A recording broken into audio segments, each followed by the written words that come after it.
इस संसार में आने वाला प्रत्येक बालक संपूर्णतः संस्कार रहित होता है। उसके अंतर पर ना किसी अच्छे संस्कार के चिन्ह अंकित होते हैं, ना ही बुरे संस्कार के।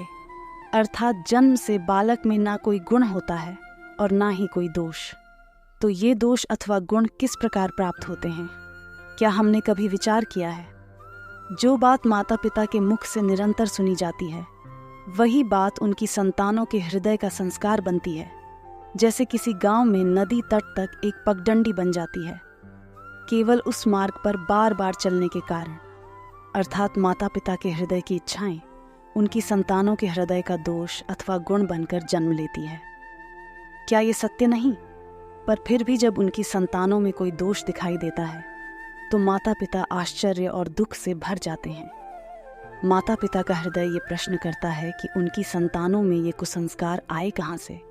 सत्य तो यही है कि माता पिता अपनी संतानों को अनजाने में ही कुसंस्कार के बीज दे देते हैं, जो उनके संतानों की हृदय भूमि पर कुसंस्कार का वृक्ष बनकर उठता है। अर्थात अपनी संतानों को सुसंस्कारी और धर्ममय बनाने की आशा रखने वाले प्रत्येक माता पिता को प्रथम अपने हृदय की इच्छाओं पर अंकुश रखना क्या अनिवार्य नहीं? जीवन में आने वाले संघर्षों के लिए जब मनुष्य स्वयं को योग्य नहीं मानता, जब उसे अपने ही बल पर विश्वास नहीं रहता, तब वो सब गुणों को त्याग कर दुर्गुणों को अपनाता है। मनुष्य के जीवन में दुर्जनता जन्म ही तब लेती है जब उसके अंतर में आत्मविश्वास नहीं होता। आत्मविश्वास ही अच्छाई को धारण करता है। ये आत्मविश्वास है क्या? जब मनुष्य ये मानता है कि जीवन का संघर्ष उसे दुर्बल बनाता है, तो उसे अपने ऊपर विश्वास नहीं रहता। वो संघर्ष के पार जाने के बदले संघर्ष से छूटने के उपाय ढूंढने लगता है। किंतु जब वो ये समझता है कि ये संघर्ष उसे अधिक शक्तिशाली बनाते हैं, ठीक जैसे व्यायाम करने से देह की शक्ति बढ़ती है, तो प्रत्येक संघर्ष के साथ उसका उत्साह बढ़ता है। आत्मविश्वास और कुछ भी नहीं। मन की स्थिति जीवन को देखने का दृष्टिकोण मात्र है, और जीवन का दृष्टिकोण तो मनुष्य के अपने वश में होता है।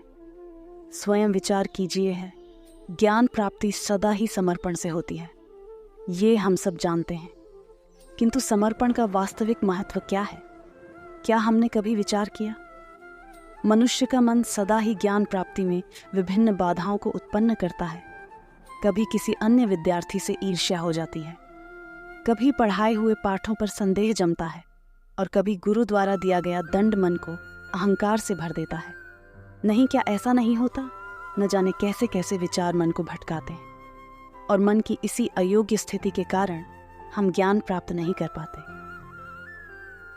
मन की योग्य स्थिति केवल समर्पण से निर्मित होती है। समर्पण मनुष्य के अहंकार का नाश करता है। ईर्ष्या, महत्वाकांक्षा आदि भावनाओं को दूर कर हृदय को शांत करता है और मन को एकाग्र करता है। वास्तव में ईश्वर की सृष्टि में न ज्ञान की मर्यादा है, न ज्ञानियों की। गुरु दत्तात्रेय ने तो गाय और स्वान से भी ज्ञान प्राप्त कर लिया था।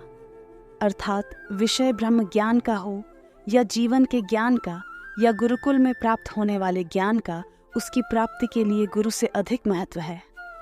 उस गुरु के प्रति हमारा समर्पण, क्या ये सत्य नहीं है? सबके जीवन में ऐसा प्रसंग अवश्य आता है कि सत्य कहने का निश्चय होता है हृदय में, किंतु मुख से सत्य निकल नहीं पाता। कोई भय मन को घेर लेता है, किसी घटना अथवा प्रसंग के बारे में बात करना, या फिर स्वयं से कोई भूल हो जाए, उसके बारे में कुछ बोलना, क्या ये सत्य है? ये तो केवल तथ्य है। अर्थात जैसा हुआ था वैसा केवल बोल देना सामान्य सी बात है, किंतु कभी कभी उस तथ्य को बोलते हुए भी भय लगता है। कदाचित किसी दूसरे की भावनाओं का विचार आता है, दूसरे को दुख होगा, ये भय भी शब्दों को रोकता है। तो ये सत्य क्या है? क्या हमने कभी विचार किया है? जब भय रहते हुए भी कोई तथ्य बोलता है तो वो सत्य कहलाता है। वास्तव में सत्य कुछ और नहीं, केवल निर्भयता का दूसरा नाम है। और निर्भय होने का कोई समय नहीं होता, क्योंकि निर्भयता आत्मा का स्वभाव है। अर्थात क्या प्रत्येक क्षण सत्य बोलने का क्षण नहीं होता? स्वयं विचार कीजिए, दो व्यक्ति जब निकट आते हैं तो एक दूसरे के लिए सीमाएं और मर्यादाएं निर्मित करने का प्रयत्न अवश्य करते हैं। हम यदि सारे संबंधों पर विचार करें तो देखेंगे इन सारे संबंधों का आधार यही सीमाएं हैं जो हम दूसरों के लिए निर्मित करते हैं। और यदि अनजाने में भी कोई अन्य व्यक्ति इन सीमाओं को तोड़ता है तो उसी क्षण हमारा हृदय क्रोध से भर जाता है। इन सीमाओं का वास्तविक रूप क्या है? क्या हमने कभी विचार किया? सीमाओं के द्वारा हम दूसरे व्यक्ति को निर्णय करने की अनुमति नहीं देते। अपना निर्णय उस व्यक्ति पर थोपते हैं, अर्थात किसी की स्वतंत्रता का अस्वीकार करते हैं। और जब स्वतंत्रता का अस्वीकार किया जाता है तो उसका हृदय दुख से भर जाता है, और जब वो सीमाओं को तोड़ता है तो हमारा हृदय क्रोध से भर जाता है। क्या ऐसा नहीं होता? पर यदि एक दूसरे की स्वतंत्रता का सम्मान किया जाए तो किसी मर्यादाओं या सीमाओं की आवश्यकता ही नहीं होती।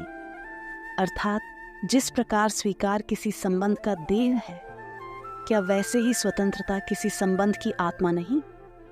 स्वयं विचार की श्रेष्ठता का क्या अर्थ है? श्रेष्ठता का अर्थ है दूसरों से अधिक ज्ञान प्राप्त करना। अर्थात मूल्य इस बात का नहीं कि स्वयं कितना ज्ञान प्राप्त किया, मूल्य इस बात का है कि प्राप्त किया हुआ ज्ञान अन्य लोगों से कितना अधिक है। अर्थात श्रेष्ठता की इच्छा ज्ञान प्राप्ति को भी एक स्पर्धा बना देती है, और स्पर्धा में विजय अंतिम कब होती है? कुछ समय के लिए तो श्रेष्ठ बना जा सकता है, किंतु सदा के लिए कोई श्रेष्ठ नहीं रह पाता। किंतु श्रेष्ठ बनने के बदले यदि उत्तम बनने का प्रयत्न करें तो क्या होगा? उत्तम का अर्थ है कि जितना प्राप्त करने योग्य है वो सब प्राप्त करना, किसी से अधिक पाने की इच्छा से नहीं मात्र। आत्मा की तृप्ति हेतु कुछ प्राप्त करना, उत्तम के मार्ग पर किसी अन्य से स्पर्धा नहीं होती, स्वयं अपने आप से स्पर्धा होती है। अर्थात उत्तम बनने का प्रयत्न करने वाले को देर अवेर सारा ज्ञान प्राप्त हो जाता है, बिना प्रयत्न के ही वो श्रेष्ठ बन जाता है। किंतु जो श्रेष्ठ बनने का प्रयत्न करता है वो श्रेष्ठ बने या ना बने, उत्तम कभी नहीं बन पाता।